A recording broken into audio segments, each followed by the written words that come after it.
L'entrepreneur du jour, c'est Jean-Charles Correa. Bonjour. Bonjour. Vous êtes le président de Défi, le premier centre de relations clients pour sourds et malentendants. Vous avez créé cette entreprise en 2009.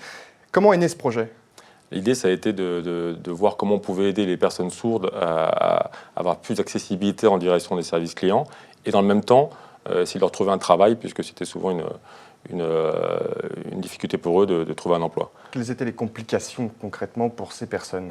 Les complications en termes d'accessibilité, c'est aujourd'hui, beaucoup de la relation client se fait à distance, par téléphone, donc on ne peut pas téléphoner, c'est compliqué. L'écrit n'est pas non plus facile pour eux, parce que parfois ils ne maîtrisent pas bien le français écrit, donc voilà, ils avaient une double complication. Comment vous agissez au quotidien pour ces personnes ?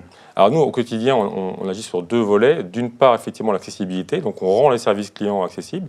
Nos donneurs d'ordre, en fait, nous confient la mission de gérer pour eux la relation client avec leurs propres clients sourds. Il y a en France, d'après le ministère de la Santé, 4 millions de personnes qui sont touchées par une déficience auditive, c'est beaucoup. Et puis de l'autre côté, on propose de l'emploi à des personnes sourdes, puisque nos conseillers, qu'on appelle nous des vidéoconseillers, sont eux-mêmes sourds ou malentendants. Les outils que vous utilisez, vous parlez de la vidéo, c'est un impact proéminent ? Absolument, la vidéo c'est au cœur de la communication pour nous, puisque essentiellement on va communiquer en webcam et en langue des signes. Ouais. Donc on a développé notre propre solution, parce que sur le marché on ne trouvait pas de solution qui correspondait. Donc, votre logiciel, à vous. Voilà, exactement. On est devenu un petit peu éditeur, ouais. Même si c'est plus le métier que je voulais faire, parce que je l'ai fait précédemment, mais on l'a développé, et ainsi qu'une application mobile, qui est sortie en 2015, qui était la première application mobile qui permet à des sourds, depuis leur téléphone mobile, depuis leur smartphone, d'appeler le service client même quand ils sont en mobilité. Et ça, c'est vous qui l'avez développé en interne, grâce à vos compétences, si j'ai bien compris, passées. En interne et en externe, on a des prestataires. On n'a pas encore la taille pour avoir tout internalisé, mais effectivement, on l'a conçu en interne et développé en externe. Alors, il y a une loi portée par la ministre, la secrétaire d'État au numérique, Axelle Lemaire, qui va être votée au Sénat la semaine prochaine sur l'accessibilité. Justement, parlez-nous-en. Qu'est-ce que ça va changer pour vous ? Ça va changer beaucoup, puisque maintenant, on va être inscrit dans le cadre de la loi l'obligation pour les services clients, que ce soit du domaine public ou privé, de se rendre accessibles par différents moyens qui sont définis par la loi, de se rendre accessible aux personnes sourdes et malentendantes, puisqu'encore une fois, de plus en plus, avec la vague de digitalisation, la relation client elle se fait à distance. Donc voilà, ça prend ça en compte, et pour nous, évidemment, c'est du pain béni, puisque c'est exactement notre activité. Vous avez agi en coulisses pour pousser à ce genre d'article ? Non, on n'agit pas en coulisses sur la loi, mais cela dit, on a été consulté par des conseillers, effectivement, et l'idée vient évidemment de l'équipe de la ministre, mais elle a pris la peine de consulter les acteurs, on en fait partie, pour savoir effectivement quelle était la meilleure façon de faire. Alors l'actualité, c'est un partenariat avec Samsung, un autre avec la Banque Postale qui va bientôt arriver. Qu'est-ce que ça représente pour vous ? C'est des grandes marques ? Pour nous, ce sont des grandes marques. On travaillait déjà avec la Poste, donc maintenant c'est la Banque Postale. Samsung est effectivement un acteur majeur dans le domaine de l'électronique grand public. Et pour nous, le fait qu'ils décident l'un et l'autre, par exemple, de rendre accessible leur service client avant même la contrainte législative, c'est un bon message à envoyer sur le côté responsable de ces entreprises. Ils ont envie de bien faire, je pense. Comment est-ce qu'on noue des liens avec un géant, le géant coréen Samsung ? Comment ça s'est passé ? Ça s'est passé au niveau de la France. Au niveau de la France. Pour tout dire, Samsung avait déjà réfléchi à ce sujet dans d'autres pays du monde, notamment en Turquie. Donc, je ne sais pas pourquoi, mais c'est là-bas qu'il y avait eu des tentatives qui avaient été faites. Et puis c'est simplement en prospection commerciale. On a rencontré les gens du service client de Samsung qui ont été séduits par notre approche, qui s'appuie beaucoup sur la qualité. On est vraiment obsédé par la qualité. On est certifié qualité pour les services clients, donc c'est un challenge important. Et ça leur a plu et ça leur a donné envie de nous faire confiance. On parlait à l'instant de la loi République numérique portée par Axelle Lemaire. Ça ne vous a pas échappé, on est en année présidentielle, législative par la suite. 2017 s'annonce mouvementée d'un point de vue politique. Qu'attendez-vous de cette campagne présidentielle pour vous, pour votre mission auprès des sourds et des malentendants ?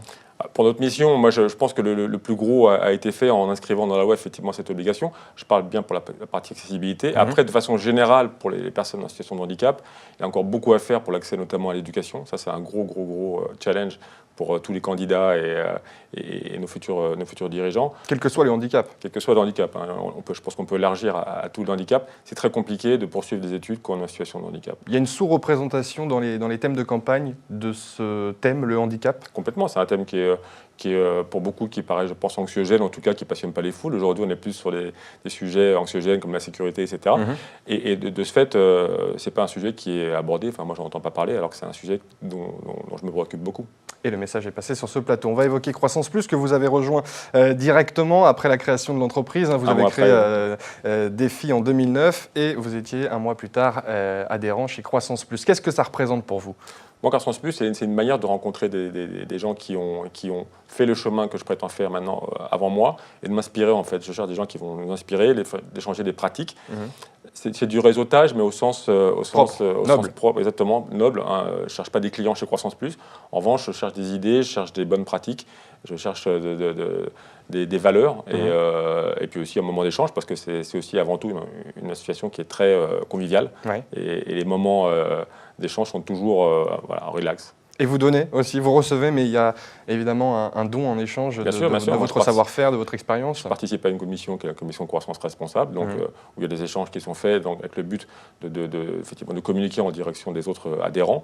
Donc je pense que c'est un peu l'objet d'une association, c'est effectivement de venir prendre, mais aussi avant tout de venir donner. Quoi.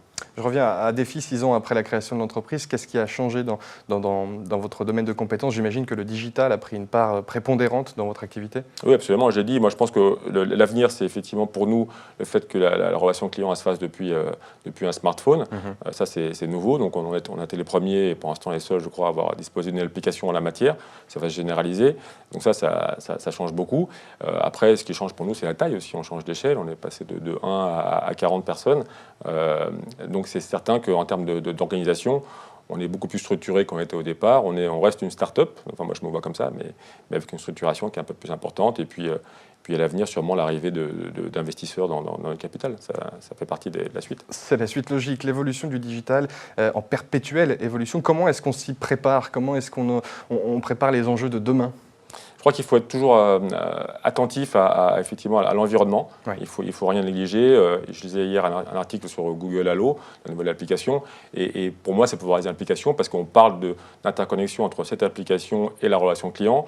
Et peut-être que demain, on aura un bouton pour, si on est sourd, utiliser cette application. Donc voilà, il faut rester toujours agile, vif, pour essayer de saisir les opportunités. C'est comme ça qu'on peut intégrer le digital dans la stratégie. Et enfin, comment peut-on imaginer l'avenir du service client au-delà de cette digitalisation à laquelle on assiste tous? Est-ce qu'il y a des leviers qui vont être activés dans les prochaines années pour le service client? Je pense que les leviers qui vont être activés, ça va consister essentiellement à travers les objets connectés à rendre le service client accessible depuis partout et depuis tout objet quasiment.